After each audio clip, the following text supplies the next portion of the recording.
مصطفیٰ کو غیب والیا، اپنے بندے کی خدا کو ایسی یاد آئی کہ بس یا محمد یا محمد، گنتے گنتے تھک گیا تاروں کی نازک انگلیاں، گنتے گنتے تھک گیا تاروں کی اعوذ باللہ من الشیطان الرجیم، بسم اللہ الرحمن الرحیم۔ زباں تیری کلام تیرا، زبان تیری کلام تیرا، بلند سب سے مقام تیرا، زمین تیری زمان تیرا، جہان بھر میں تمام مخلوق کی زباں پر ہے نام تیرا،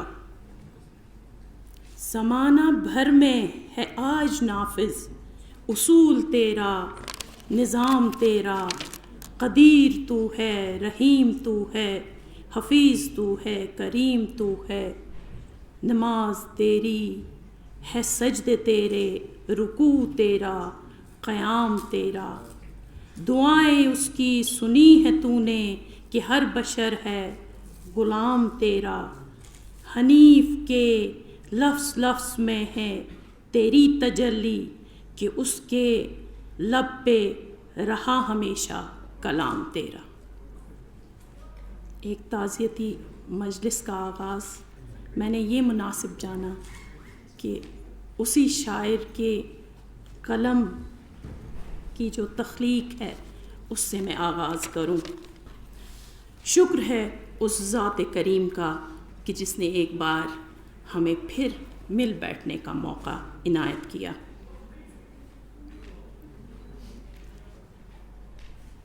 جس حمدیہ کلام کو میں نے یہاں پیش کیا وہ ایک ایسے سچے مگر مزاحمتی شاعر کے قلم کی آواز ہے، میں اپنے آپ کو روک نہ پائی ان کو مزاحمتی شاعر قرار دینے میں، جو کہ کچھ عرصہ قبل ہی ہم سے بچھڑ گئے۔ اللہ ان کو اپنے جوار رحمت میں جگہ نصیب کرے۔ آج کا یہ تعزیتی جلسہ عالمی اردو مجلس نئی دہلی کے زیر اہتمام ہو رہا ہے، جو مبارکباد کے مستحق ہیں، کیونکہ انہوں نے ایسے وقت میں اس پروگرام کو منعقد کرنے کا فیصلہ کیا جب ابھی بھی لوگ اپنے خول میں سمٹنے کو ترجیح دیتے ہیں۔ اللہ خیر کرے اور یہ مجلس بحسن خوبی اپنے اختتام کو پہنچے، آمین۔ محفل سجانے کا ایک ہنر ہے، ایک ترتیب ہے، ضوابط ہیں، قاعدے ہیں، مختصر ہی صحیح لیکن ہم اس پروٹوکول کو فالو کریں گے۔ ہمارے بیچ جو مجھے ترتیب یہاں میسر آئی ہے، ہاتھ آئی ہے منتظمین کی طرف سے، اس میں کچھ ہی دیر میں ہمارے وائس چانسلر صاحب تشریف فرما ہوں گے ہمارے ساتھ، کچھ مصروفیت کی بنا پہ وہ ہمارے ساتھ نہیں ہیں، بطور مہمان خصوصی وہ تشریف لائیں گے، لیکن اس کے علاوہ ہمارے پاس ادب کی ایک کہکشاں ہے۔ میری مراد ہمارے آج کے ذی وقار مہمان کے طور پر جن کو دعوت دی گئی ہے، ایوارڈ یافتہ، اپنی الگ پہچان ہے ان کا تذکرہ نہ ہو تو یہاں کی جموں کشمیر کی، خصوصاً یوٹی جموں کشمیر کی تاریخ نامکمل رہے گی۔ ان کے فٹ سٹیپس پہ کتنی ہی خواتین اس میدان میں کود پڑی. ان کے حوصلے کو سلام. یہ ہمارے لیے باعث صد افتخار ہے کہ وہ آج ہمارے بیچ ہیں، اور میں ان کو ڈائس پہ آنے کے لیے التماس کرتی ہوں کہ وہ محترمہ رخسانہ جبین صاحبہ، اس سے ہماری حوصلہ افزائی ہوگی.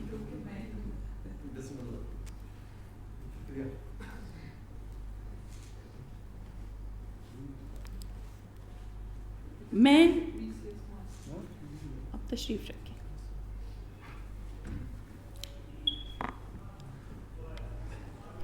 غلام نبی کمار صاحب، نام ایسا، ان کی شخصیت میرے لیے کچھ اوپن کچھ مبہم سی. میں زیادہ دیر کی ان سے واقفیت نہیں ہے، تاہم بھی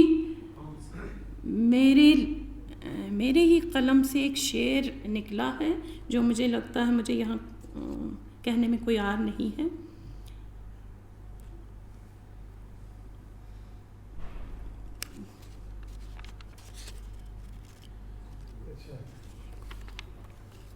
وہ کوئی اور ہے جو اداؤں سے لوٹ لیتے ہیں، وہ کوئی اور ہے جو اداؤں سے لوٹ لیتے ہیں، یہ تو اردو کے سپاہی ہیں قلم رکھتے ہیں. اور واقعی بہت فعال اور بہت سرگرم، اپنے کام میں مصروف، پیچھے دیکھنے کی شاید ان میں وہ ٹائم نہیں ہے ان کے پاس.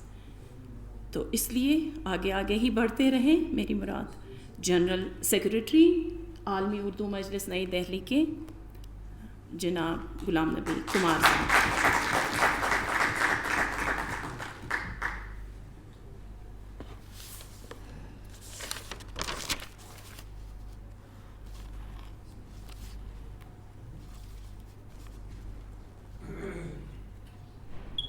یہاں میں ڈاکٹر حنیف ترین صاحب کے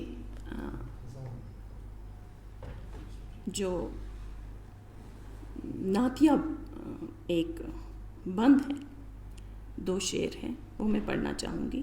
مرحبا مرحبا مرحبا مرحبا مرحبا یا نبی، آپ ہیں سید الانبیاء یا نبی، کامرانی ملے شہر فن میں مجھے، آپ کا یہ کرم مجھ پہ تھا یا نبی. واقعی ایک کرم تھا، اور یہ کرم بھی ہے کہ اللہ نے ان کو ایسے ایک فرزند ارجمند سے نوازا جنہوں نے ان کے شاعری کی علم کو اٹھانے کا بیڑا اٹھایا ہے، اور ان کی جو شعری قندیلیں ہیں ان کو روشن رکھنے کا بھی عزم نظر آتا ان کی آنکھوں میں. میری مراد جناب ڈاکٹر یاسر ترین خان سے، معذرت کے ساتھ ڈاکٹر یاسر ترین خان سے گزارش ہے بطور میزبان وہ ڈائس پہ تشریف لائیں.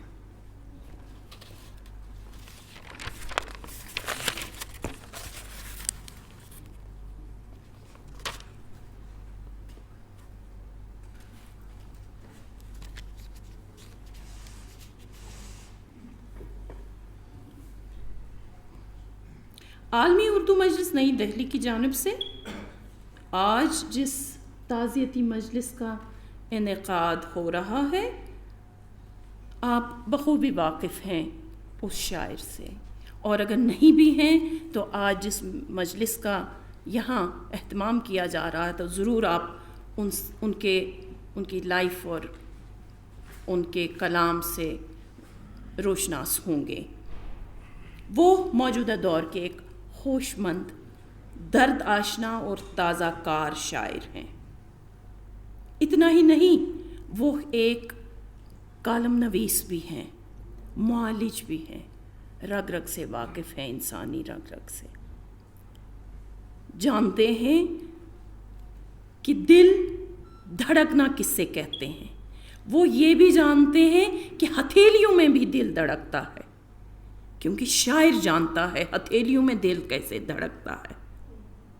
شاید معالج نہیں جانتا، لیکن بطور معالج وہ یہ بھی جانتے ہیں کہ سینے میں دل کیسے دھڑکتا اور ہتھیلیوں میں دل کیسے دھڑکتا ہے۔ ان کے یہاں اظہار و احساس دونوں میں ایک نیا پن ہے، مگر نیا پن ایسا نہیں ہے کہ جس میں کسی اجنبیت کا احساس ہو۔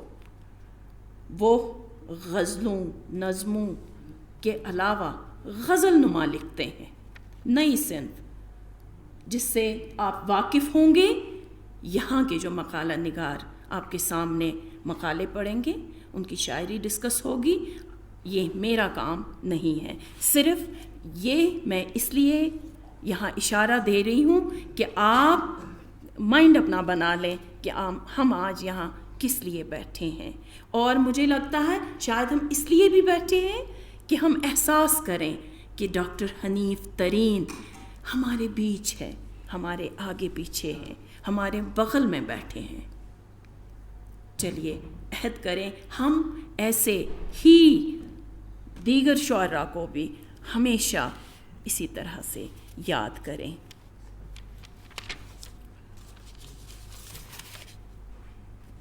میں بطور میزبان ڈائس کی طرف آ رہی ہوں اور بطور میزبان خطبہ استقبالیہ کے لیے ڈاکٹر یاسر ترین خان کو دعوت دے رہی ہوں کہ وہ مہمانوں کا باضابطہ طور سے استقبال کریں۔ ڈاکٹر یاسر ترین۔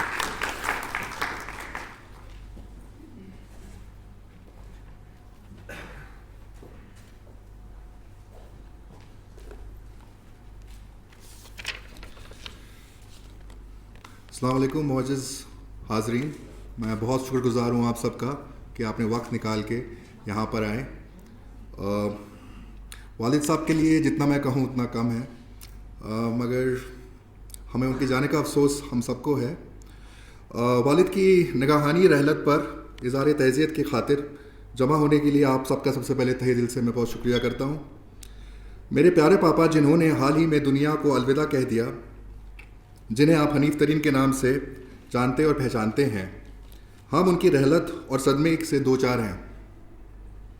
اس غمناک موقع پہ رب کائنات سے ہم سب کو دعا ہے کہ اللہ پاک والد کو جنت الفردوس میں اعلیٰ مقام عطا کرے، آمین۔ ہمارے والد کو وادی کشمیر سے بے حد محبت تھی اور اس زمین میں انہیں آسودہ خاک ہونے کی بھی سعادت حاصل ہوئی۔ والد صاحب سرائے ترین سے تعلق رکھتے تھے اور وہاں پر ایک زمیندار گھرانے سے تھے۔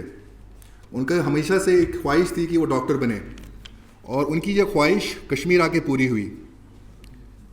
انہوں نے جی ایم سی سے اپنا MBBS کیا اور انہوں نے کشمیر میں ہی شادی کی ہماری والدہ سے، ڈاکٹر شمیم اختر سے۔ انہوں نے اپنا زیادہ وقت سعودی میں بطور ڈاکٹر گزارا، مگر دل کشمیر میں رہا ان کا ہمیشہ۔ دنیا کے بدلتے حالاتوں کو مد نظر رکھتے ہوئے انہوں نے درجنوں کتابیں لکھی۔ زندگی کی رفتار کے ساتھ وہ لمحے پکڑتے رہے اور اپنی خواب خیال کو شاعری اور نظم کے ذریعے اتارتے رہے۔ آج وہ ہمارے درمیان نہیں ہیں۔ ان کی نئی کتاب تحسین بھی تاکید بھی، اس کتاب کے ذریعے ان کی پہچان کو زندہ رکھنے کی میری ایک چھوٹی سی کوشش ہے، اور جہاں ان کی شخصیت اور ذکر کریں تو محبت، نرم دلی اور خلوص کا نام آتا ہے، تو وہاں ڈاکٹر حنیف ترین کو یاد کیا جاتا ہے۔ وہ صحیح معنی میں دین اور دنیا کے ساتھ چلنے والے انسان تھے۔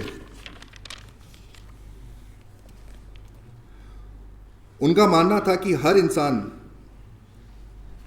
دل لفظی چاہتا ہے اور وہ بہت سے لوگوں کی زندگی میں امید کی لوح بن کر آئے، ہمت دی، حوصلہ دیا، اور ان سب کے احساس کو انہوں نے اپنی شاعری میں اتار دیا۔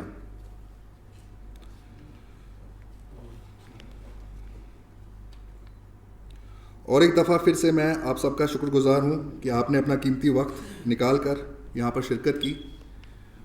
ان کے کچھ اشعار کے ساتھ میں یہ اپنی بات ختم کرتا ہوں یہاں پہ۔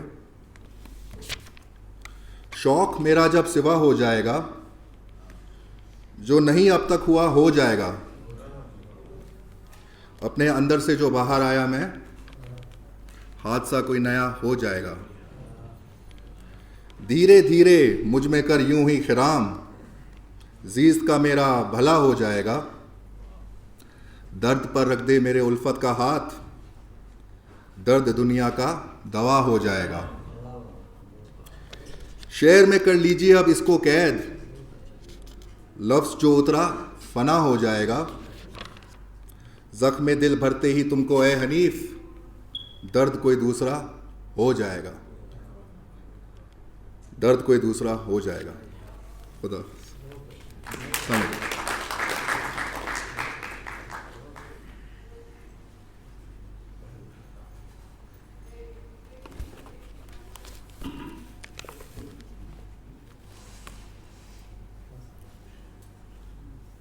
تھوڑا سا ماحول بن جائے مجلس کا, گو کہ تعزیتی مجلس ہے, اس کا ہمیں پورا احساس ہے, لیکن میری مؤدبانہ اپیل ہے, ہمارے پروفیسر صاحبان مقتدر پیچھے بیٹھے ہیں, یہ اگلی نشستوں میں تشریف لائیں.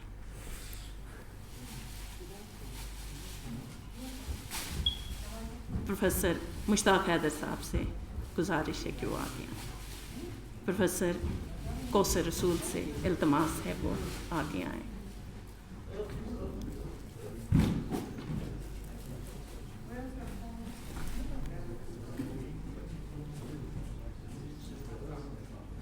میں معذرت خواہ ہوں, ہمارے ان میں آخری ذکر یعنی تجربے کرنے کی ہمت اور مشاہدے کی قوت سے کسی شاعر کو سمجھنے میں کافی مدد ملتی ہے. جہاں تک حنیف ترین کی شاعری اور خصوصاً ان کی نظموں کا تعلق ہے تو یہ بات بلا خوف و تردد کہی جا سکتی ہے کہ نظم نگار کی حیثیت سے ان کا مستقبل حوصلہ افزا ہے. اگر خود ان کی اپنی نظر ان کو نہ لگ جائے اور وہ سستی اور وقتی شہرت کے چکر میں نہ پڑے اور اپنے مطالعے اور سعی و جستجو کو جاری رکھا اور باطن کی آواز کو سن کر سخن گوئی کا حق ادا کرنے کی کوشش کرتے رہے تو ایک کامیاب نظم نگار کی حیثیت سے ان کے مستقبل کے امکانات بے حد امید افزا ہیں. اگر انہیں ہر لمحے یہ بھی یاد رکھنا ہوگا کہ اچھی شاعری کے واجبات خاصی شدید ہیں. حنیف ترین کا تعلق سنبھل کے ایسے معزز گھرانے سے ہے جس میں کئی نسلوں سے علمی روایت پروان چڑھتی رہی ہے, اس لیے ان کو زبان پر قدرت حاصل ہے اور روایت سے ان کا رشتہ مستحکم ہے.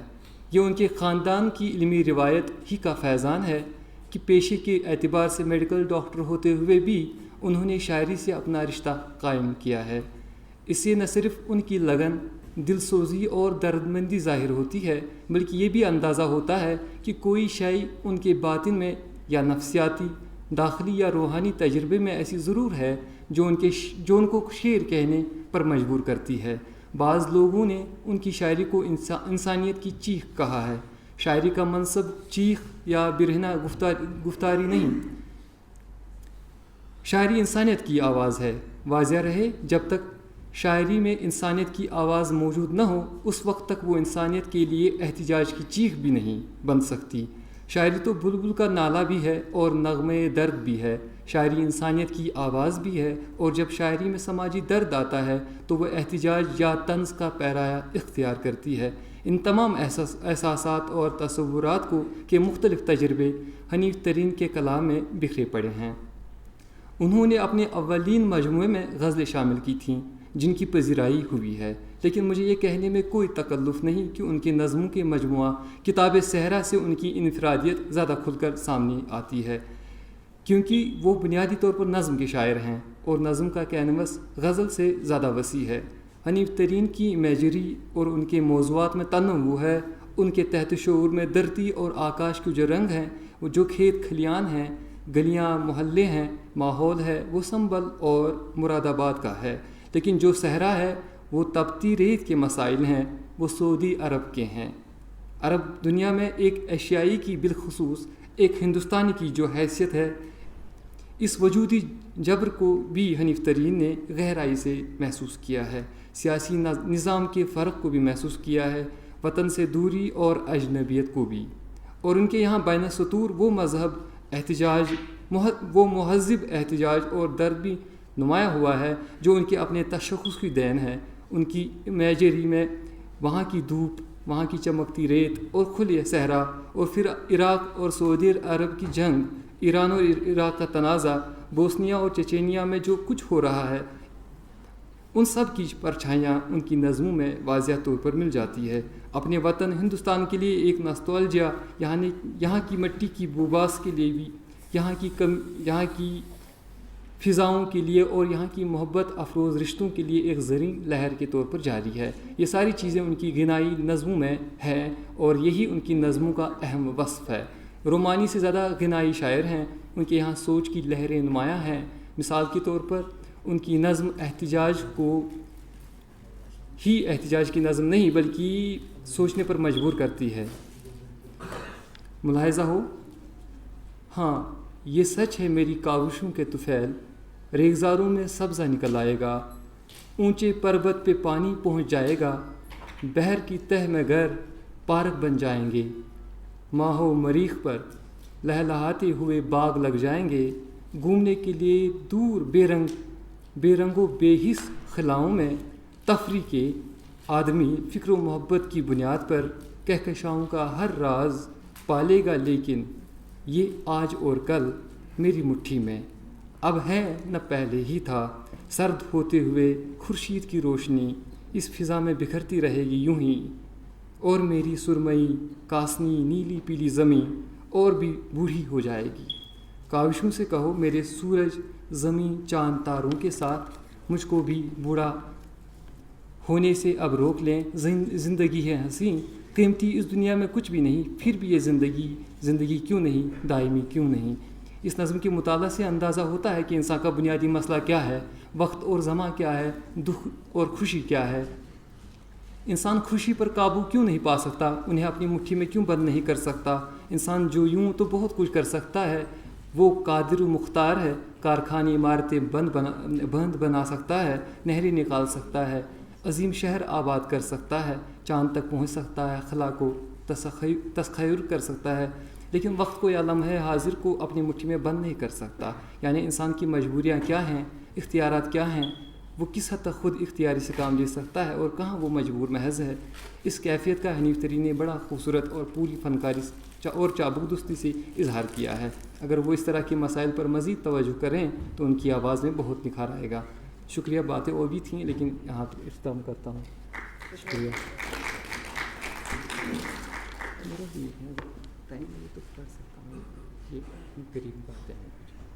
ہاں تو پڑھ لیجیے بالکل، کیونکہ ہم اسی سے تو جانیں گے ان کو۔ حنیف ترین صاحب، عالمی اردو مجلس۔ جی یہاں ہمارے پاس ہماری ہی فیٹرنیٹی کے لوگ ہی نہیں ہیں، باہر کے بھی کچھ لوگ ہیں۔ ہاں ٹھیک ہے، میں یہ نہیں کہہ رہی، میں سوال نہیں اٹھا رہی ان کی استھیٹک پہ یا ان کا جو شوق ہے، ذوق ہے شاعری کے لیے، ٹھیک ہے آپ نے جانا، لیکن بحثیت انسان کے جو قریبی باتیں ہیں، قریبی چیزیں ہیں، ہمیں ایک اشتیاق رہے گا اگر ہم حنیف ترین کی وہ باتیں نہ جانیں یا آپ تک نہ پہنچائیں جنہوں نے ان کو دیکھا ہے، ان کے ساتھ جیا ہے، ٹھیک ہے۔ تو یہ باتیں آپ تک پہنچانے کے لیے میری پھر سے ان سے استدعا ہے کہ جو کچھ آپ کے پاس ہے وہ یہاں ہمارے ساتھ شیئر کریں۔ غلام نبی صاحب۔ شکریہ ڈاکٹر نگہت سعید قریشی صاحبہ۔ حنیف ترین یادیں، باتیں دلوں میں پیوست ہیں۔ اردو ادب کی دنیا میں ایسے بہت سے شاعر و ادیب گزرے ہیں جو اپنے پیچھے بہت سارا تخلیقی و تنقیدی سرمایہ یادگار چھوڑ گئے۔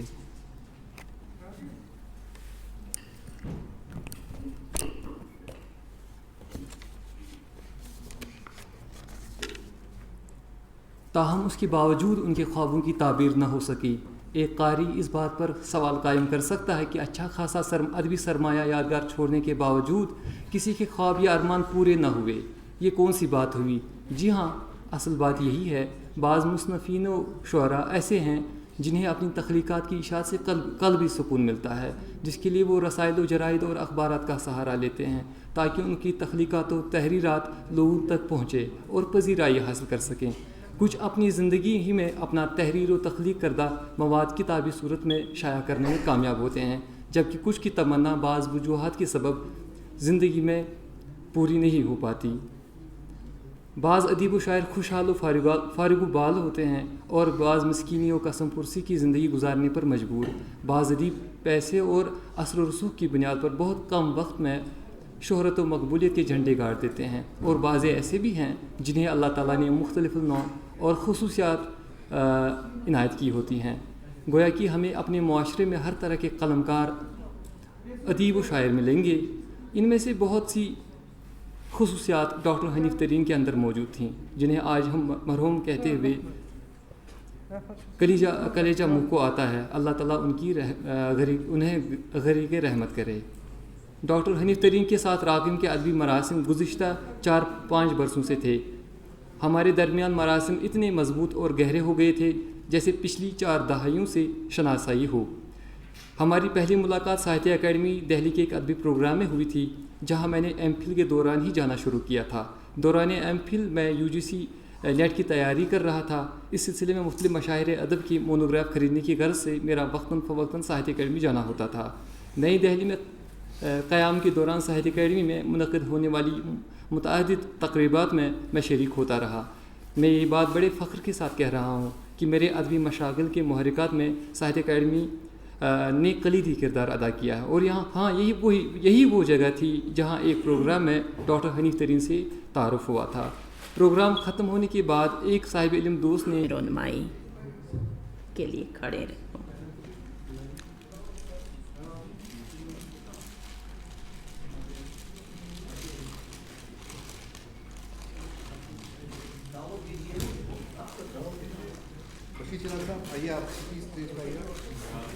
میں نے اس لیے بشیر چراغ صاحب کو دعوت نہیں دی کہ یہ سوچ کے کہ وہ استاد کے ساتھ اب کیسے کھڑے ہوں گے، مجھے اب یہ دیکھنا ہے۔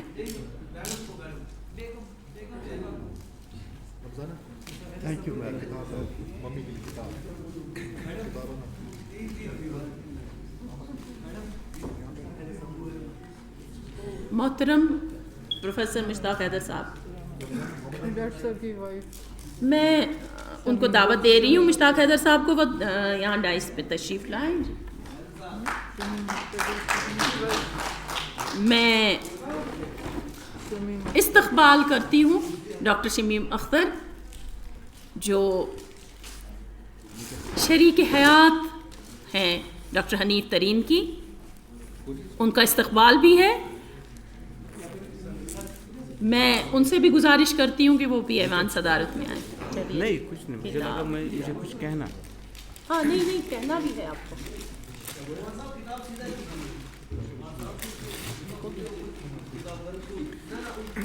میں پروفیسر کوثر رسول کو ڈائس پہ آنے کی ملتمس ہوں، وہ آئیں۔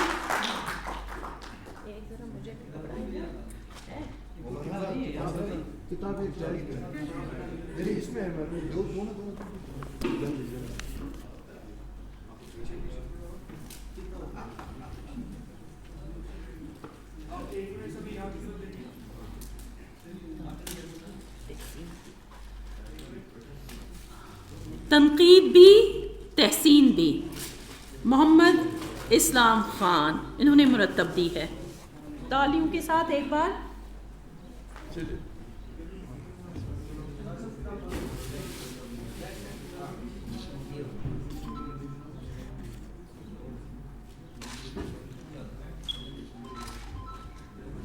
آکیپنکچر ایک علاج ہے، طریقہ علاج کہتے ہیں، اس میں تالیاں بجانے سے بہت آپ کے خون میں بڑھوتی ہوتی ہے۔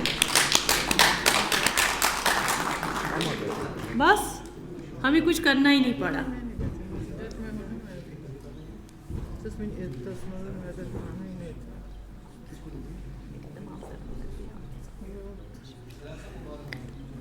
میں محترم چراغ صاحب کو دعوت دے رہی ہوں کہ وہ بہت قریبی رہے ہیں، گو کہ وہ جا رہے ہیں حال سے۔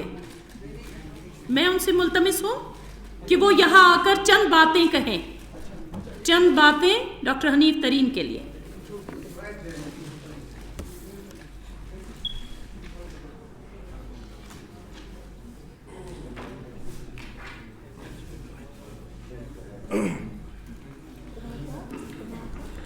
نحمدہ و نصلی علی رسول الکریم اما بعد.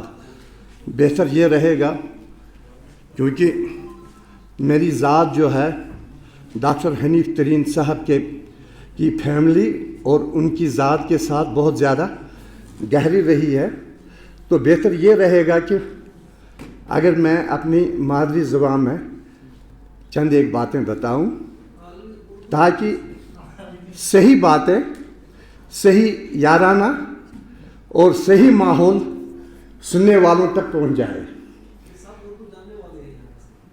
تو حضرت ڈاکٹر حنیف ترین صاحب یہ بذات خود اخ تعارف کمیک اکہ انسانیتک درویش صفت انسان سند اکہ زبان ہند اکہ خاص اسلوبک ماحولک یس ماحول یس چیز یس ورتاو یمو زندگی مز قریب 70 ورین چونکہ تم 75 ؤہر یمہ عالمہ گئی تقریباً 70 ورین ایک تقریباً روٗدۍ تمن 7 ؤری ان کے اردو زبان سۭتی نہ تمن اوس کٲشرِ سۭتۍ کٔشیٖرِ سۭتۍ کشمیٖریتس سۭتۍ ییٚمیُک بوٚڑ ثبوٗت چھُ یہِ کہِ تمن بنہِ ہے دُنیاہس منٛز کُنہِ تہِ مُلکس منٛز ازدوٲجی معاملاتن ہٕنٛدۍ معاملات یِم چھِ تم ہٮ۪کان تمن ٹاے گٔژھِتھ، مگر محبتُک تو انسُک اظہار وٕچھو یہ کہ تمن کوتاہ اوس محبت تو انس یتھ کٔشیٖرِ سۭتۍ اور کٲشرِ زبٲنۍ سۭتۍ. تم ٲسۍ کٲشرِس منٛز تہِ شعر لیکھان، شاید آسیو تۄہہِ کم پہن علمیت. تمن چھِ اکھ میری گزارش ہے محفل میں بیٹھے ہوئے یہ ہمیشہ لائم لائٹ میں نہیں رہتے ہیں، ان کی عادت ہے اپنے استاد کے جیسی. میری مراد پروفیسر مشتاق حیدر صاحب سے کہ وہ یہاں تشریف لائیں. واقعی ڈاکٹر حنیف ترین نے کوئی کار زیاں نہیں کیا. اس کا ثبوت یہ ہے کہ آج نئی نسل کا یہ نوجوان ان کی علم لیے سامنے آیا ہے، اور میں دعا گو ہوں اللہ ان کو حوصلہ بخشے. بشیر چراغ صاحب صفحہ سامعین میں ہمارے درخشان ستارے اور خواتین و حضرات السلام علیکم ورحمۃ اللہ وبرکاتہ. اڑ کے خوشبوئیں پھولوں کا تھال پھینک دیا، کمال رکھ لیا میں نے جمال پھینک دیا. مدافعت جہاں مہنگی پڑی وہاں میں نے بڑا کے ہاتھ محبت کا جال پھینک دیا. اس سے ہمیں اس بات کا احساس ہوتا ہے کہ ڈاکٹر حنیف ترین مرحوم کی کاوشیں اور خیالات کیا تھے.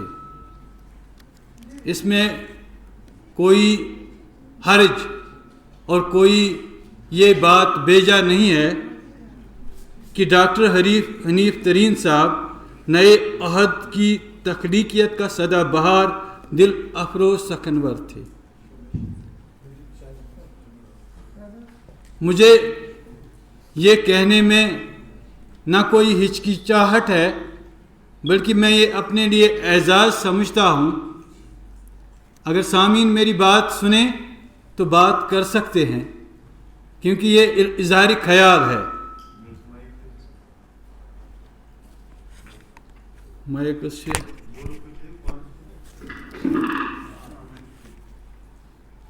ڈاکٹر حنیف ترین صاحب میں رحمت اللہ علیہ کہوں گا، کیونکہ جو قریبی مراسم ان کے ساتھ چند سالوں کے دوران رہے وہ اس حوالے سے کہ ادارے تعمیر ارشاد میں میرے مدیر اعلیٰ کے ساتھ آکاش امین صاحب کے ساتھ ان کے تعلقات تھے، اس وجہ سے وہ براہ راست بغیر کسی ہچکچاہٹ کے ادارہ میں تشریف فرما ہوتے تھے، لیکن ماہر نفسیات ہونے کی وہ جل کے اس میں اس وقت بھی دکھائی دے رہی تھی، کیونکہ جس طرح السلام علیکم ورحمۃ اللہ وبرکاتہ۔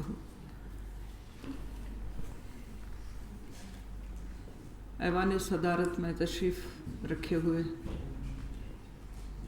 معروف ادیب قلمکار جو حال ہی میں ان کو ایوارڈ جو ملا تھا سرکاری ایوارڈ ریاست جموں و کشمیر کا، میں ریاست اب بھی اس کو نہیں، میں ریاست ہی زبان پر چڑھا ہوا ہے اور نہ طبیعت مانتی ہے یوٹی کہنا، تو ان کے اس ایوارڈ سے ہم سب کو برابر کی خوشی ہوئی، اور ڈاکٹر حنیف ترین مرحوم کے فرزند ارجمند ڈاکٹر یاسر ترین خان صاحب اور نظامت کے فرائض انجام دینے والی محترمہ پروفیسر نکھت نظر صاحبہ اور بشیر چراغ صاحب، ڈاکٹر مشتاق حیدر صاحب، کوثر رسول صاحبہ، باقی حضرات اور خواتین، محترمہ شمیم اختر صاحبہ، ہم آپ کے دکھ میں شریک ہیں پورے، کیونکہ وہ بھی ہمارے بھائی جیسے تھے، فیملی ممبر کی طرح تھے۔ ہر بار جب بھی وہ کشمیر تشریف لاتے تھے تو ویڈیو ضروری آتی۔ صدارتی کلمات بھی یہاں پیش کریں اور خراج بھی اور خیالات بھی۔ محترم رفیق راز صاحب۔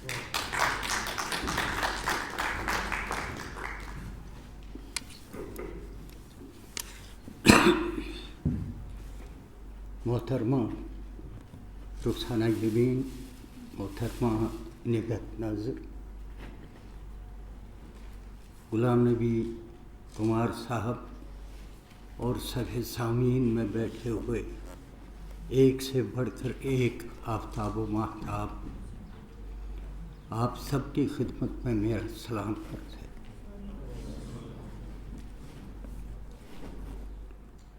اب ایک ایسے شخص